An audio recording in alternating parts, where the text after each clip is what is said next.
रुक करेंगे इस वक्त की बड़ी खबर का। बीजेपी उम्मीदवार माधवी लता के आरोपों पर पहली बार असदुद्दीन ओवैसी ने बड़ा बयान दिया और उन्होंने कहा कि हैदराबाद में बोगस वोटर वाली बात बिल्कुल गलत है। अगर बोगस वोटर है तो माधवी लता इलेक्शन कमीशन में शिकायत करें। कांग्रेस की बी टीम होने के आरोप पर ओवैसी ने यह कहा और आगे हैदराबाद नहीं पूरे देश में किसी से गठबंधन नहीं। ओवैसी ने आगे ये कहा है, साथ ही कहा कि कांग्रेस ने ओवैसी की पार्टी को समर्थन देने का ऐलान किया था। तो माधवी ने क्या कुछ आरोप लगाए थे उस पर ओवैसी ने क्या कुछ कहा, विस्तार से आप सुनिए। दो प्रकार है। एक तो हमारे हिंदू वोटर्स तकरीबन 10 लाख है, 9.5 से 10 लाख। और असद जी कितने वोट से कितने वोट्स आ रहे हैं उनको? 5,13,000, 15,000, 7,000 ऐसे आ रहे हैं। वैसे देखने पर भी हमारे लोग तो डबल हो गए ना। तो हमारे हिंदू वैसे भी है, ऐसा चुटकी कर कर हम लोगों को नहीं मारते, हम चुटकी कर कर वोट देते हैं और जितवाते हैं। अब दूसरी बात आई मुसलमानों की, उनके जितने भी वोट है उसमें तकरीबन 6 लाख तक तो बोगस वोट है, जो हम अब की बार उनको डालने नहीं देंगे। 5,15,000 में तकरीबन उनके बोगस वोट 2.5 लाख है। अगर 1 मई 13 तारीख को सीआरपीएफ तैनात कर कर सारे जर्नलिस्ट देश के अगर हर पोलिंग माइनॉरिटी बूथ के ऊपर रिले करेंगे ना पूरा देश, मैं कहती हूँ साहब इनका एक भी बोगस वोट उस दिन नहीं गिरेगा। खत्म, खेल खत्म, दुकान बंद हो गया ना बस।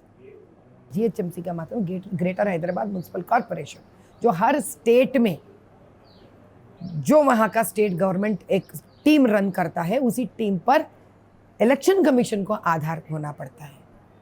यही system of running a government है। लेकिन यहाँ दिक्कत तो इस बात की है कि स्टेट गवर्नमेंट जो जीएचएमसी है वो हमसे ही पूछते हैं, क्या कहकर, आप इंफॉर्मेशन दो, आप इंफॉर्मेशन दो। मैं आपसे एक ही सवाल कहती हूँ, क्या हमारा काम यही है कि बार बार हम अपने कैंपेनिंग छोड़कर सारे जो माइनॉरिटी पोलिंग बूथ्स हैं उन बूथों के पीछे जाएं और पता लगाएं कि कौन सा बूथ में क्या प्रॉब्लम हो रही है? इतने सालों से लेटर्स तो लिख रहे हैं ना साहब उनको, हम लोग इतने इलेक्शंस में हम लोग कंप्लेंट लॉन्च कर रहे हैं ना, उन लोगों को क्यों नहीं पकड़ रहे वो लोग? आप यकीन नहीं करते हैं, अब हम ये कैंपेनिंग करते करते हुए हम उस एजेंट के पास, पोलिंग एजेंट के पास जाकर उनके साथ बैठना पड़ रहा है, फिर से मटेरियल बाहर निकाल के लिखने के लिए लेटर्स। कि कल हम जब चंद्रायण गुट्टा गए थे, वहाँ पे हमारे एक पोलिंग बूथ एजेंट, आंसू कम थे उसके आंख में से। पूछिए क्यों? वो हमको ये सच्चाई बता रहे थे कि माँ यहाँ पर एक पोलिंग बूथ ऐसा है जो घर में ही है पोलिंग बूथ। आपको समझने की जरूरत है, कम से कम आप तो अपने आप को उस लेवल पर नीचे मत गिरा दीजिए। आप माशाल्लाह से एक जिम्मेदार सहाफी है, जर्नलिस्ट है, आप पढ़े लिखे हैं, आप थम्स अप नहीं है। और आपको मालूम कि हर साल जनवरी में नामों का इंक्लूजन होता है, उसके बाद लिस्ट आती है इलेक्शन कमीशन ऑफ इंडिया की तरफ से, मैं उसको हेड नहीं करता हूं। फिर हर एक को एक टाइम दिया जाता है कि वो ऑब्जेक्शन दाखिल करे। उसकी टाइम खत्म हो जाने के बाद फाइनल वोटर लिस्ट आती है। फिर इलेक्शन से पहले एडिशनल एंड डिलीशन की लिस्ट आने वाली है। अब आप बताइए इसमें मेरा क्या रोल है? और आप इलेक्शन कमीशन ऑफ इंडिया को आप गाली दे रहे हैं, इसका मतलब? तो ये ऐसा है, हर पार्टी आती है और चुनाव से पहले इस तरह की बात करते हैं, मगर रियलिटी तो कुछ और ही है। और इस तरह की बात करने से आप हैदराबाद की इलेक्टोरेट को, जिसमें बैकवर्ड क्लास के हमारे भाई हैं, दलित भाई हैं, अल्पसंख्यक समाज, मुसलमान हैं, क्रिश्चियन हैं, उनकी आप तौहीन कर रहे हैं कि वो निकल कर वोट डाल रहे, और उनके वोट की वजह से सब पार्टी को वोट मिल रहे और एमआईएम को कामयाबी मिल रही।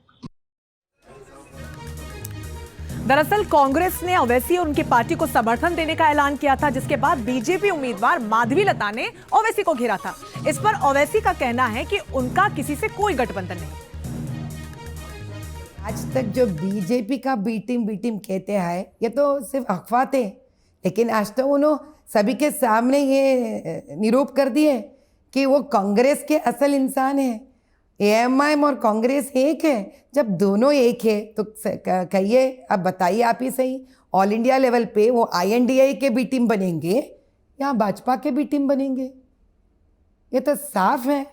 इसका मतलब ये है कि ये दो कांग्रेस और एएमआईएम जो लोग हैं, केवल तेलंगाना राष्ट्र में ही नहीं, इस प्रकार से यहाँ पे डायरेक्ट वो लोग एक हो गए हैं और पूरे भारत देश में एआईएनडीआई का ये बी टीम बन गया है। हमारा इस चुनाव में किसी से अलायंस नहीं है। तेलंगाना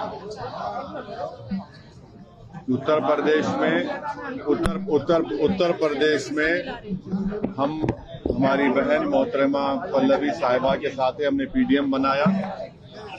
तमिलनाडु में हमने एआईएडीएमके के साथ हमारा अलायंस है।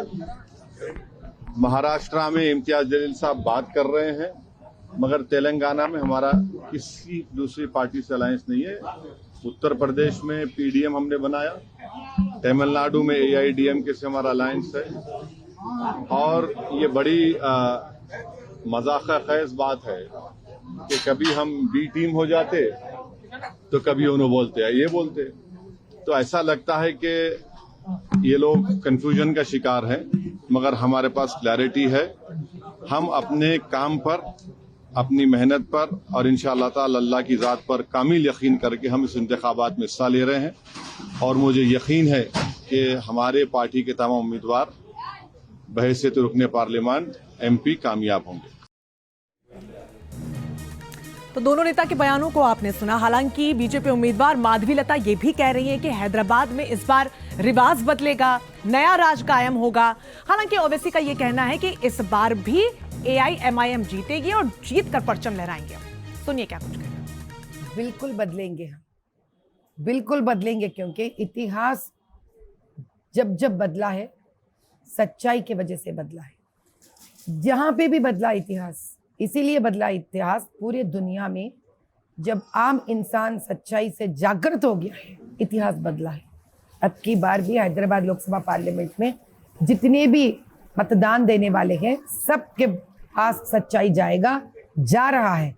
यही सच्चाई उनके आंख खोलेगा और यही सच्चाई उनकी हिम्मत बनेगी आकर मतदान देने के लिए और अब की बार भाजपा को ही जितवाने के लिए। इलेक्शन जब आप लड़ते हैं तो आपके खिलाफ जो भी कैंडिडेट रहता है, आप उनके खिलाफ इलेक्शन लड़ते हैं और आपको जीतना है।